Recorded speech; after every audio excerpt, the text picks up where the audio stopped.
by Cedars-Sinai. Shifty work into the box. And across, it's in! Oh, it's LaRue! It's a dream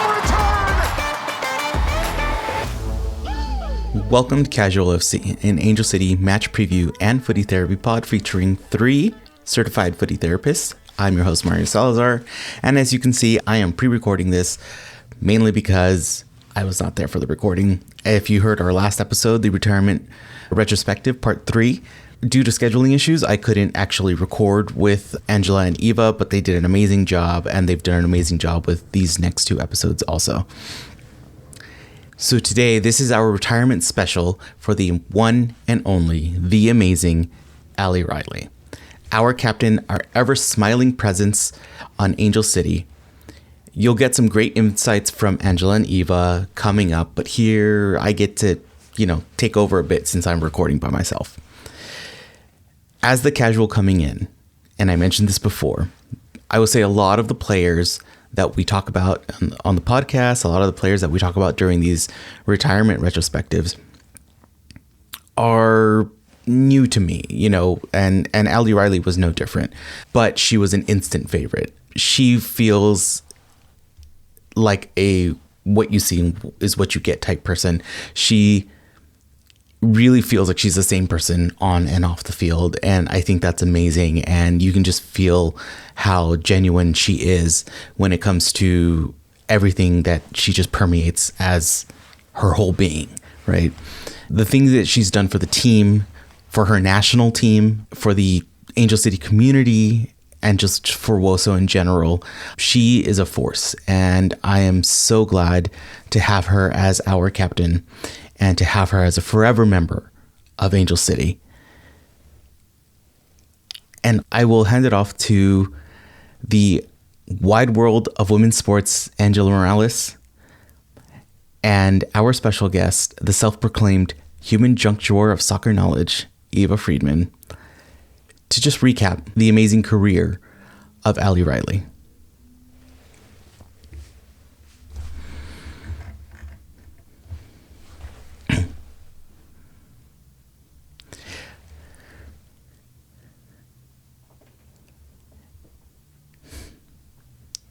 All right, everyone, grab your tissues, grab another emotional support Capri-sun, and let's go down this wonderful memory lane for our captain, Ali Riley. So if we go back to early days, she played at Harvard Westlake. High school. Yes. Thank you. For people who aren't from here, who maybe didn't grow up here and don't know the agriculture of Los Angeles high school sports. Yeah. So Harvard Westlake, and I didn't talk about this for Kristen. Oh, well. She didn't go to Harvard Westlake. No, but she went to Chadwick. And what's the... Anyway, Harvard Westlake is a well-known sports school. And if you are from any other random regular people's school and had to play against Harvard Westlake for literally anything, God help you, because we all needed it. Speaking from experience, regardless of sport. So Ali played at Harvard Westlake and then went to Stanford from 2006 to 2009, where she had 83 caps and 7 goals there. She then played for the Paley Blues with 7 appearances, FC Gold Pride with 23 appearances, 15 appearances for the Western New York Flash. Flew over to Sweden, where her life completely changed and she met her future husband, and had 132 caps and 4 goals for Rosengard. Bounced over to the UK and played for Chelsea for a year and had 9 caps, and then Bayern Munich with 3 caps, and then had a tumultuous experience with the Orlando Pride during the COVID season. Big air quotes on that. Well, they didn't play. Exactly. Because there were too many positive tests on the team and they had to withdraw from the Challenge Cup. Some youngins. Some people caused some trouble. Yeah. Florida gonna Florida. Exactly. So she said, cool, later dudes, I'm going to go back to Sweden. So she played on loan for Rosengard for another season-ish with 17 caps and where she scored a goal. And then came home to us. Came back to Orlando for the 2021 season. Oh, right. I forgot. I just skipped it. I didn't care.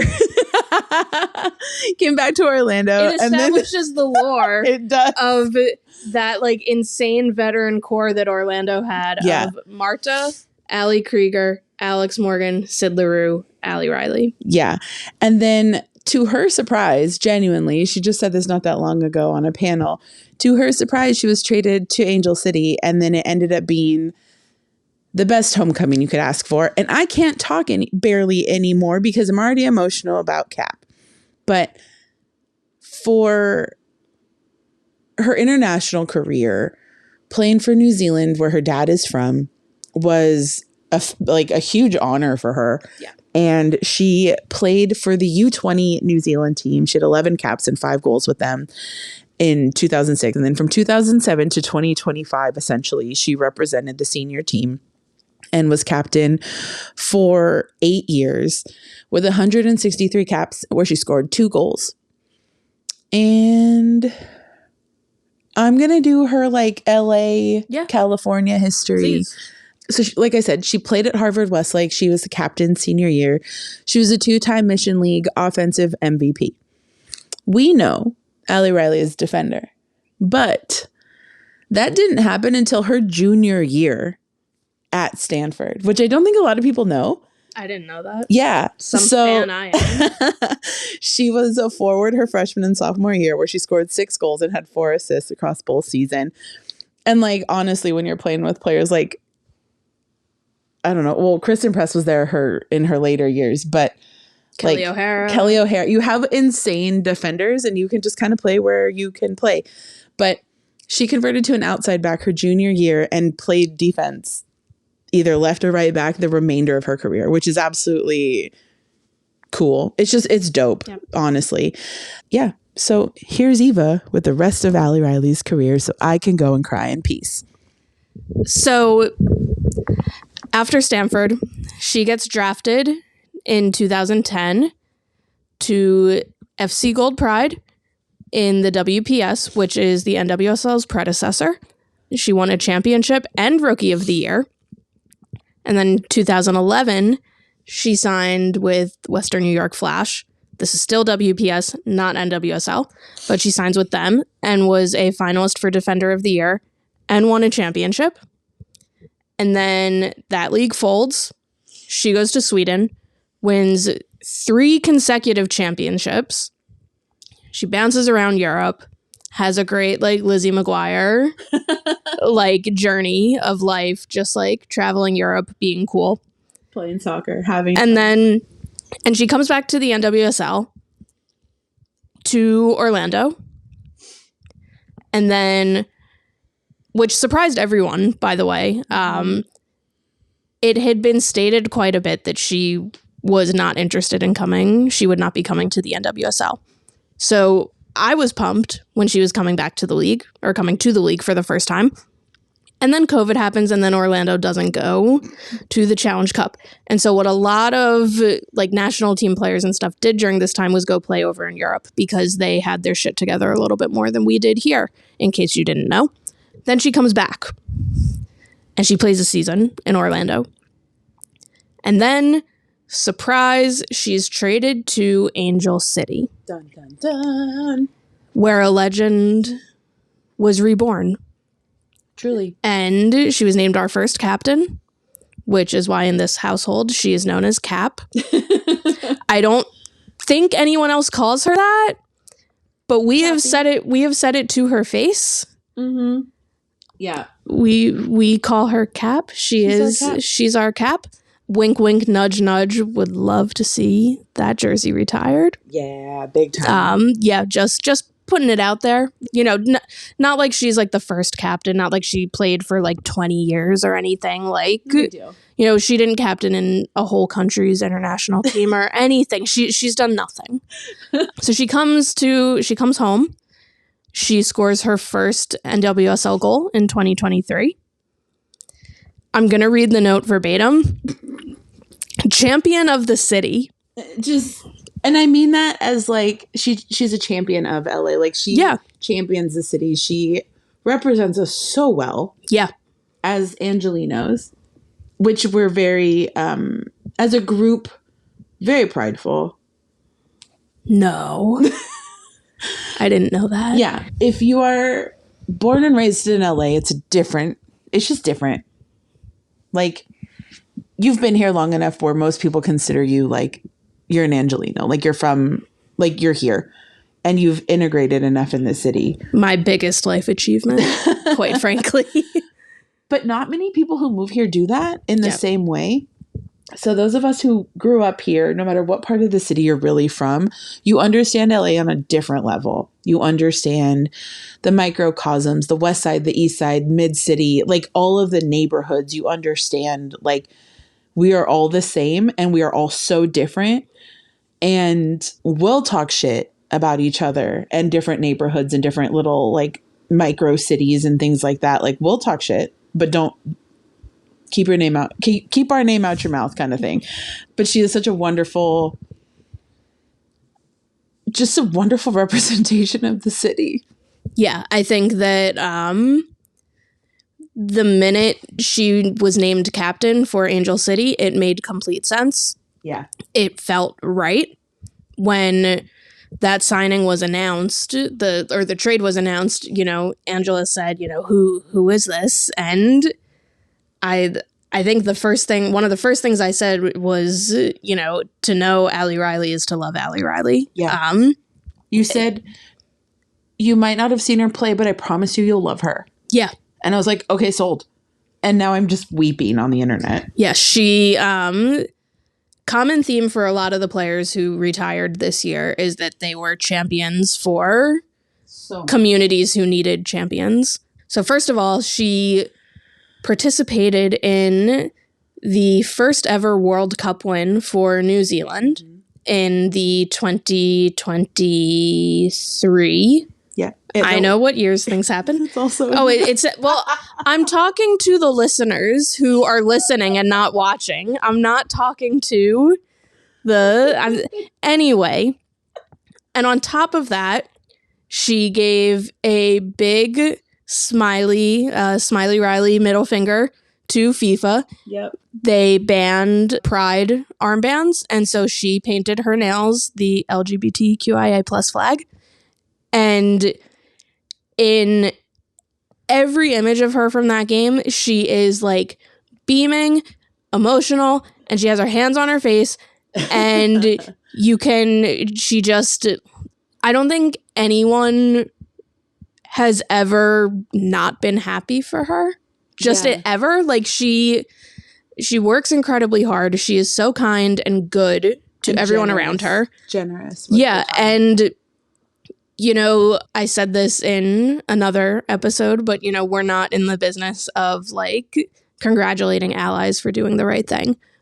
But she, for as long as I have been aware of her, has always been fighting pretty loudly for the LGBTQIA plus community.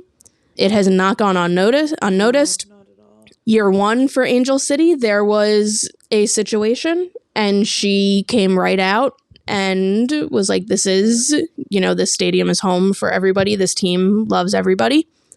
She is a champion for anyone who needs a champion. And I don't know how else to, like, sum her up. I think this sport did not necessarily deserve her for a long time. That's why she went and played in Europe. Yeah. And so earlier this year in the nasty fires, her parents lost their home, her childhood home. And I remember we saw her at the jersey reveal, and, like, we were asking her, she was talking to us about, like, being excited to get back to the pitch. And I said, like, well, you know, if you have to stand on if you have to sit on my shoulders and we wear a trench coat, and I try and run around the field, like, you will be back on that field. And I'm really glad that it didn't come to that, because I don't think that would have ended really well. But not for you, no. No, definitely not for me. But The point being, Allie Riley is everything that we could ever want Angel City to be. I think we're really lucky that we have someone like Sarah Gordon, who is our second captain, because I don't know how else you fill those shoes, quite honestly. She loves the city. She loves the fans. She loves the game. I remember during the first season, she talked about like the pressure to win in women's sports, because if you don't win and people stop coming, your attendance numbers are like 0. And then the team folds, the league. Yeah, and then, everything is a mess. And she talked about like, we are she didn't say it this way, we are a losing team and we still show up. We are not fair weather fans and everything. And it's because of players like her who make it so easy to want to root for. Yeah. Did that sentence make sense? Yes. Cool. Again, I can't think of a better person to have set the standard for what an Angel City captain is. I think that we are so beyond lucky that she is the first person to ever wear this armband. Yeah. And, I can't wait in, like 20 years when like they show her on the screen at a game and like some little kid is like, that's the first captain? Mom, you got to watch Allie Riley play? And like we get to be telling like the new younger fans like back in my day. Like, yeah, but like the legend of Allie Riley, and like her fingerprints are going to be all over this team forever. And I think we, again, I'm just so grateful that she got to, I'm happy for her more than anything that she got to end her career at home playing in front of her home team or her home crowd, her hometown.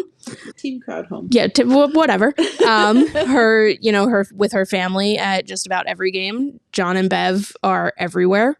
And Warren. And Warren. Yeah. But John and Bev in particular, like, just always want to talk. They love just, like, an incredible family, incredible people. And, again, a case of being really sad that it ended the way that it did. However, she did get back on the pitch in front of all of us. She did get to hear the entire stadium chanting, "We want Allie." Yeah. Which, thank you to Duda Pavao and Kelly O'Hara for starting that, and then getting all the rest of us really quickly wrapped into it. Yeah, and aside from the injury, I think she had the ending, similar to Kristen, she had the ending that she deserved. And again, similar to Kristen, I hope she knows how beloved she is, not just to this city, but in women's soccer as a whole. Mm-hmm. And I'm really glad that we get to claim her as ours. Yeah, same. Yeah. And it's so exciting because she's already broadcasting. She's already, talking soccer, already back to the game. Like, she never really left. She still has BFFR. Yeah, she's got BFFR. She's got possibly a new something in the works with Kelly O'Hara that's been hinted at. Really? Mm-hmm. They might resurrect their college vlog. No. Yeah. Go look that up, by the way. At least they've hinted at it. I don't know time-wise how that will work because they are both bi-coastal and internationally everywhere. Fair. But yeah, Allie Riley as a whole, what a badass. Yeah. We were trying to type out like, what we wanted to say and everything, and we kind of looked at each other and I was like, we're just going to talk about how much we love her. Yeah, pretty much. I'm just going to cry. You're going to be able to talk about it. And then I'm just going to cry about it. Yeah. Like the gratitude and the warmth that she extends to all of us as fans, I hope she feels in return. I am so sad that we have seen her last minutes on the pitch. But again, I am just so grateful that, for the last 20 years I got to watch and enjoy. And yeah, I'm thrilled to have an Angel City kit with her name and number on it that I didn't just do for shits and giggles. That like it's actually because she played for Angel City. But yeah, thanks, Cap. Thanks, Cap. All right. Well, that's our episode for Allie Riley. Huge thanks to Eva for stepping in and helping out with the episode. And honestly, I'll just keep it short and sweet. Visit casualfc.com for all of the links. You can buy some merch there. You can hit subscribe, do whatever you want. Check out our socials as we end off the new year, and we'll see you next year. Bye.